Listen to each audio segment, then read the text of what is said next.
Shalom, selamat pagi Bapak Ibu Saudara-saudari yang dikasihi Tuhan Yesus Kristus. Mari kita awali aktivitas kita hari ini dengan mendengar firman Tuhan. Sebelumnya mari kita berdoa. Kami bersyukur ya Tuhan atas anugerah-Mu hingga kami boleh menghirup udara segar di pagi hari ini. Sebentar kami akan mendengar firman Tuhan, berkati kami yang mendengarkannya, berikan hikmat dan pengertian dalam memahaminya. Hingga lewat firman Tuhan kami boleh menjadi berkat bagi semua orang. Di dalam nama anak-Mu Tuhan Yesus Kristus, Juru Selamat kami yang hidup. Amin. Firman Tuhan yang menyapa kita di pagi hari ini tertulis pada Yehezkiel 45 ayat yang ke-9. Demikianlah bunyinya. Cukuplah itu hai raja-raja Israel, jauhkanlah kekerasan dan aniaya, tetapi lakukanlah keadilan dan kebenaran. Hentikanlah kekerasanmu yang mengusir umatku dari tanah miliknya. Demikianlah firman Tuhan Allah. Bapak, Ibu, Saudara-saudari yang dikasihi Tuhan Yesus Kristus, pada zaman pembuangan bangsa Israel di Babel merupakan peristiwa yang terus dikenang. Mereka dibuang karena dosa-dosa mereka yang tidak berperilaku seperti umat Tuhan.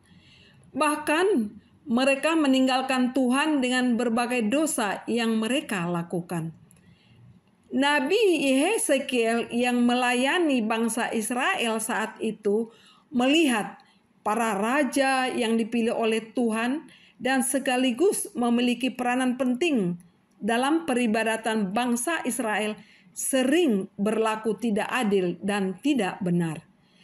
Karenanya Nabi Yehezkiel mengecam para raja-raja Israel karena mereka gagal memerankan diri sebagai pemimpin yang telah dipilih dan diurapi sesuai yang Allah kehendaki.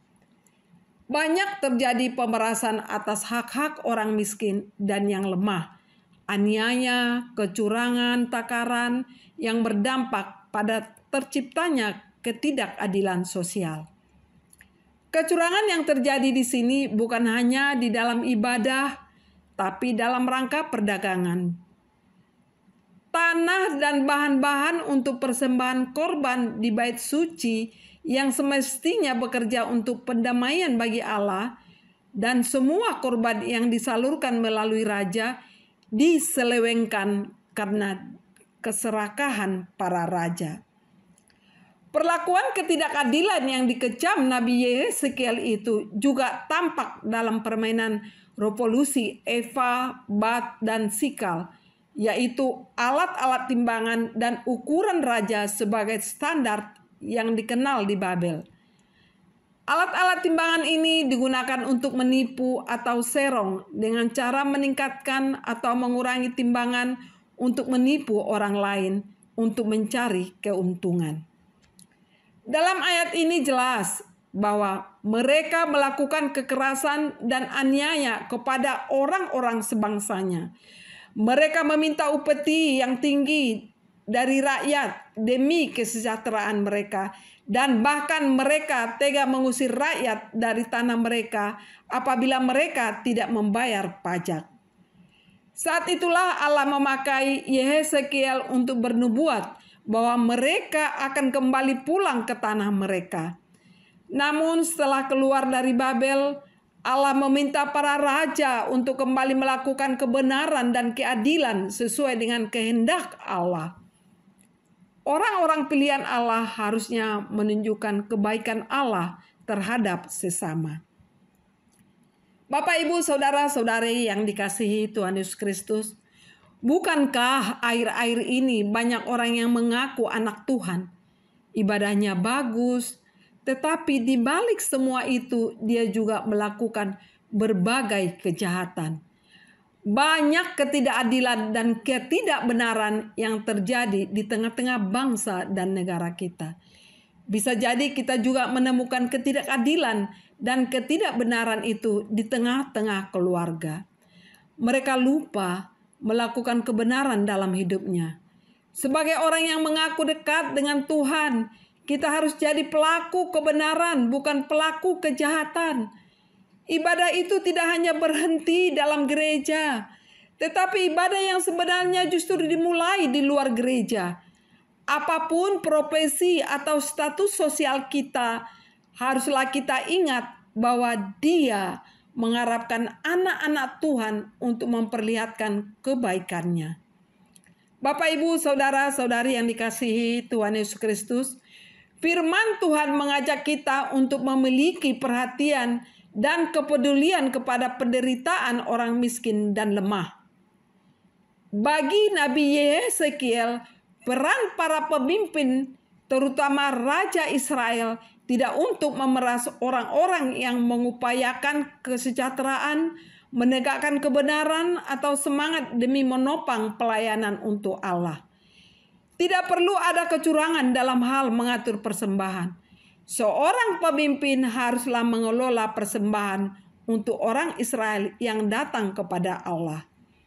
Bapak, Ibu, saudara-saudari yang dikasihi Tuhan Yesus Kristus, dari nats renungan ini, apa yang dapat kita implementasikan dari cara Nabi Yesekiel melakukan keadilan dan kebenaran pada masa itu untuk masa kini? Sebagai orang percaya, haruslah mengutamakan keadilan sebagai landasan utama dalam memimpin dan menegakkan kebenaran. Oleh karena itu, seorang pemimpin haruslah berusaha untuk memperjuangkan hak-hak rakyat dan menegakkan hukum yang adil.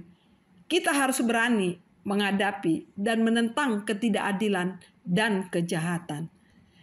Nabi Yesekiel tidak pernah mundur untuk menghadapi dan menentang ketidakadilan dan kejahatan. Bahkan ketika itu, ia harus berhadapan dengan para pemimpin yang kuat dan berkuasa. Hal ini menunjukkan keberanian dan integritas yang tinggi dalam mengemban tugas sebagai pemimpin. Kita harus menunjukkan dedikasi dan kesetiaan terhadap Allah. Nabi Yesekiel berpegang teguh pada kepercayaan bahwa Allah adalah sumber segala keadilan dan kebenaran. Oleh karena itu, ia selalu berusaha untuk mengikuti kehendak Allah dalam menjalankan tugasnya sebagai pemimpin. Karena itu, agar Tuhan memberikan keadilannya bagi kita, maka marilah kita menegakkan keadilan dan kebenarannya dalam tugas dan pelayanan kita. Amin. Mari kita berdoa.